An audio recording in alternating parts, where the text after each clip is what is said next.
이사야서 5장 8절 9절 말씀 봉독합니다.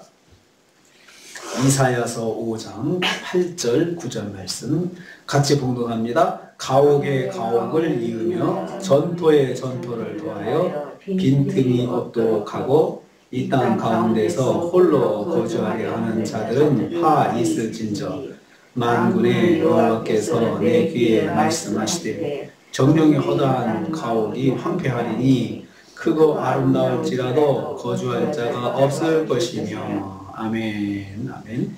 오늘 말씀은 여호와께서 유다 지도자들의 악행에 대해서 심판을 선언하시는 것을 내용으로 하고 있습니다. 화 있을진저 이렇게 말씀하고 있습니다. 오늘부터 이 말씀이 유다 지도자들이 어떤 악행을 저질렀는지 하나하나 이제 말씀하시면서 거기에 대해서 하나님께서 심판하신다 이렇게 말씀이 전개되고 있습니다. 첫째로 집과 땅에 대한 욕심에 대해 심판을 하신다 말씀하고 있습니다. 8절 전부입니다. 가옥에 가옥을 이으며 집 있는데 또 집을 또 짓고 집 있는데 또 집을 또 사고 하여튼 계속 그 말입니다. 전토에 전토를 더한다. 땅이 있는데 또 땅을 또 가지고 또 땅을 또 확보하고 이런 거죠. 집에 대한 끊임없는 욕심, 땅에 대한 끊임없는 욕심을 지도자들이 부렸다는 것입니다. 왜 이런 부동산에 대한 탐욕을 부립니까? 재산을 증식하기 위한 것입니다. 그런데 문제는 뭐냐면 합법적인 증식이 아니라 권력을 이용해서 탈취한 거죠. 빼앗는 거죠. 아합 왕이 나봇의 포도원을 빼앗았잖아요. 그런 것처럼 그렇게 빼앗은 게 자기도 포도원이 있는데 남의 포도원을 불법적으로 빼앗아 가는 것입니다. 권력을 이용해서 탈취하였던 것입니다. 빼앗은 토지를 독점해서 무한한 경제적인 이익을 얻고 살고자 한 것입니다. 땅은 원래 이스라엘 백성에게 주신 하나님의 선물입니다. 백성들이 기업을 통해서 골고루 땅을 가지도록 하나님께서 그렇게 분배를 해 주신 것입니다. 이러한 하나님의 기준을 무시하고 사유하고 빼앗아서 사유화해서 거기다가 남의 집도 빼앗고 자기 땅뿐만 아니고 남의 땅도 또 빼앗으면서 계속해서 자기가 독점하고 살려고 하는 것을 말하고 있습니다. 이런데 혈안이 되어 있는 거죠. 여기에 대해서 하나님께서 심판하신다 이 말씀입니다. 하나님의 계획을 무시한 탐욕은 심판을 받습니다. 두 번째로 이기심으로 홀로 살고자 하여 심판을 받을 것이다 했습니다. 8절 후반부입니다. 그래서 그 말씀 보면요.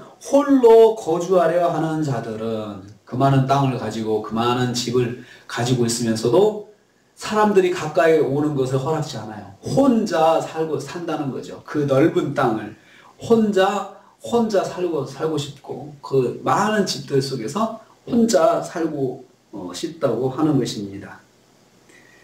이것은 지도자들의 백성들 가운데 공동체의 중심이 되어 살지 않고 백성들과 떨어져서 홀로 특별하게 살고자 하였던 것입니다.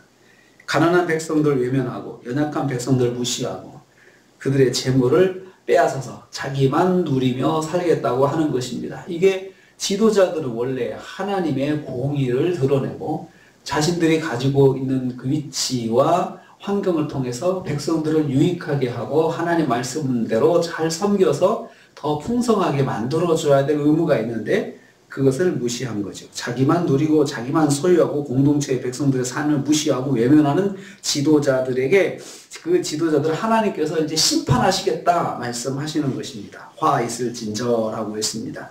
심판을 받을 것이라는 말씀입니다. 지도자들이 책임을 다하지 않고 자기 욕심만 채우며 사는 것에 대해서 하나님께서 반드시 심판하신다는 것입니다. 공동체적인 섬김을 행하지 않는 지도자는 심판을 받습니다. 세 번째로 그들이 소유한 것들이 가치를 떨어뜨릴 것이다. 가치가 떨어지게 하신다. 이제 심판의 내용이 구체적으로 한 말씀 드리고 있습니다. 9절입니다. 여호와께서 이사야 선지자에게 귀뜸을 해주셨습니다. 허다한 가옥이 황폐해질 것이다.